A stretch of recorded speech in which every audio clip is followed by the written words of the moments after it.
You have reached Road Talk, Navigating Your Journey, a ministry and podcast of the Discover Young Adults Ministry at the Preston Crest Church of Christ in Dallas, Texas. We meet at 9:45 on Sunday mornings, and we have small groups all throughout the week. We are located at Preston Road and Highway 635 in North Dallas. My name is Jacob Hawk. I'm the Young Adults Minister and the host of this podcast. It doesn't matter if you are single, dating, if you want to be dating, if you're married, if you want to be married, or if you're divorced, or if you're trying to figure out at what stage of life you are passing through. At the Discover Young Adults Ministry, we want to help you discover life, discover love, and discover the Lord. If I can help you or serve you in any way, or if I can pray for you, please email me at jacob@pressoncrest.org.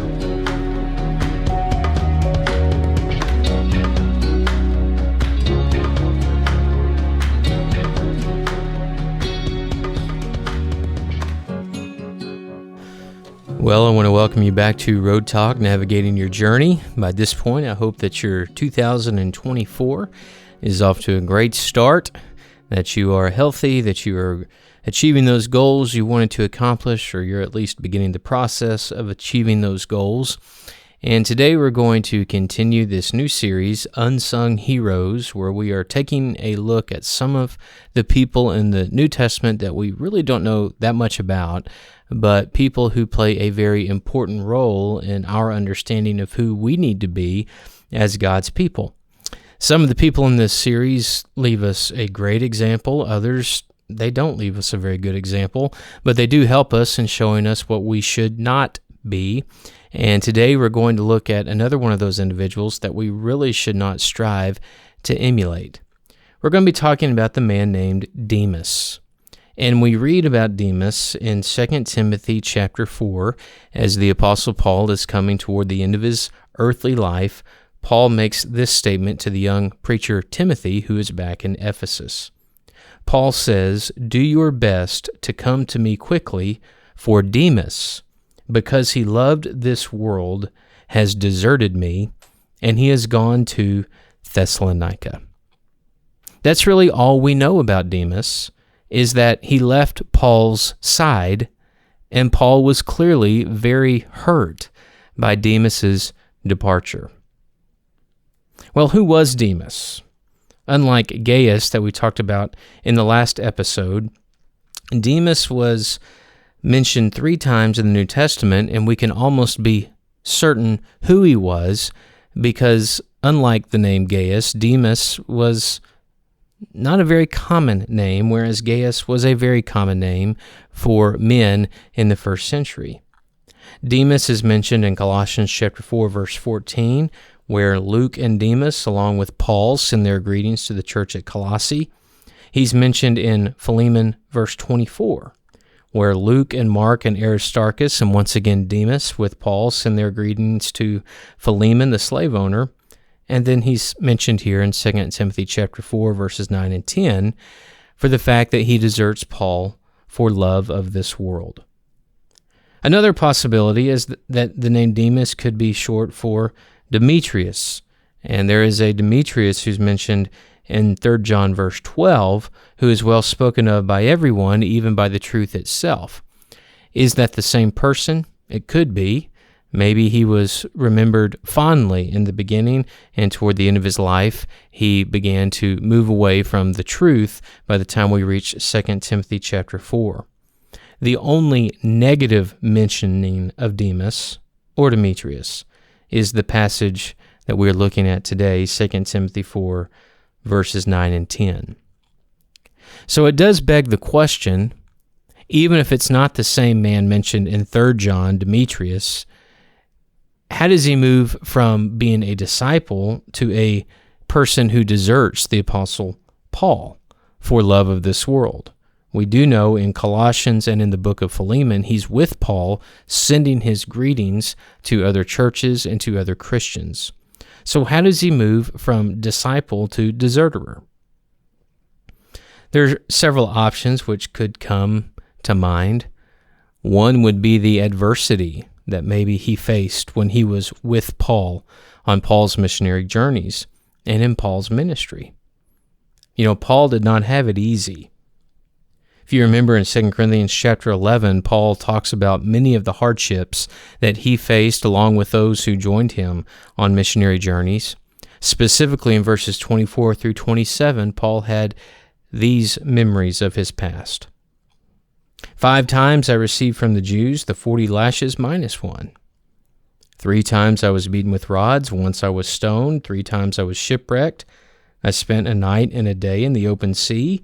I've constantly been on the move. I've been in danger from rivers, in danger from bandits, in danger from my own countrymen, in danger from Gentiles, in danger in the city, in danger in the country, in danger at sea, and in danger from false brothers. I've labored and toiled, and I've often gone without sleep. I've known hunger and thirst, and have gone without food. I've been cold, and I've been naked. Demas very well could have experienced all of those trials with Paul.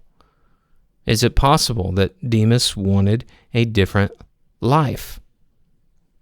I think that's very reasonable to assume that could be one of the culprits for Demas leaving Paul's side.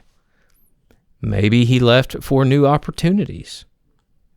Maybe he left because of political turmoil.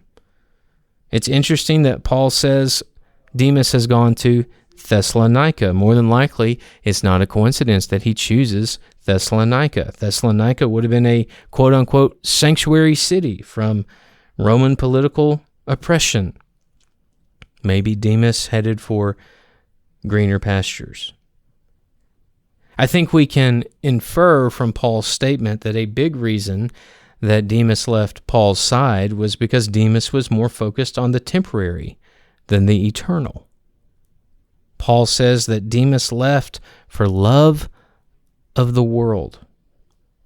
And the Apostle John would say in 1 John chapter 2, verse 15, do not love the world or anything in the world, because if anyone loves the world, the love of the Father is not in him.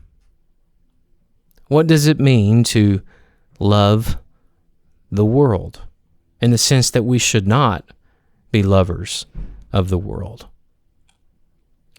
I think it's safe to assume that John and Jesus, when he makes this statement, they are not referencing the physical world that God created. We should love the world that God put us in, the planet on which we live, and take care of it.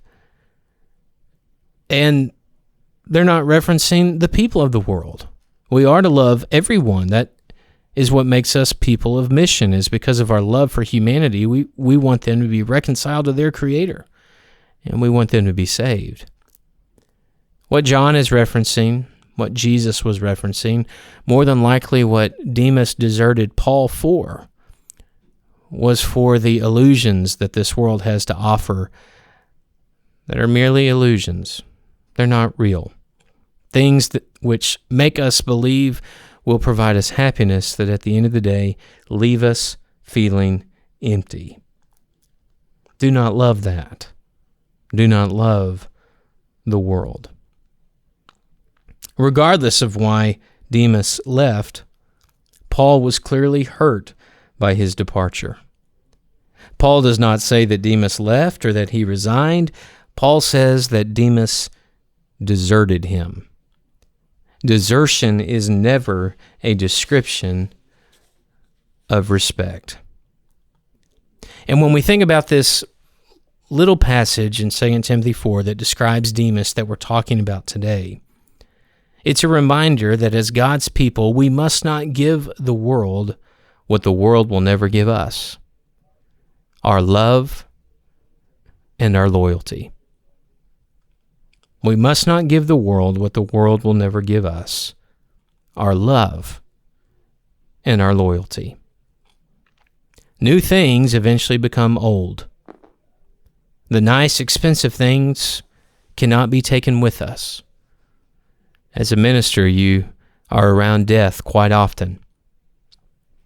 And it's always a stark reminder, a sobering reminder, when someone who has worked very hard to have a nice home or a nice vacation home or a nice ranch, if they die at home, they're wheeled out just like someone who dies without a nice ranch and who lives in a small apartment.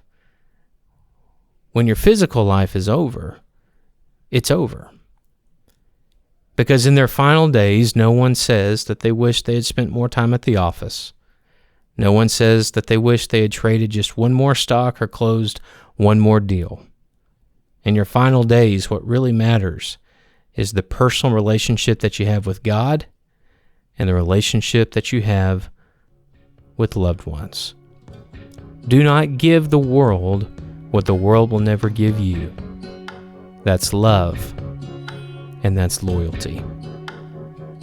As always, thank you for spending your time with us today here at Road Talk. I hope that your new year is off to a great start. Keep your eyes on heaven, and I can't wait to talk with you next time. God bless.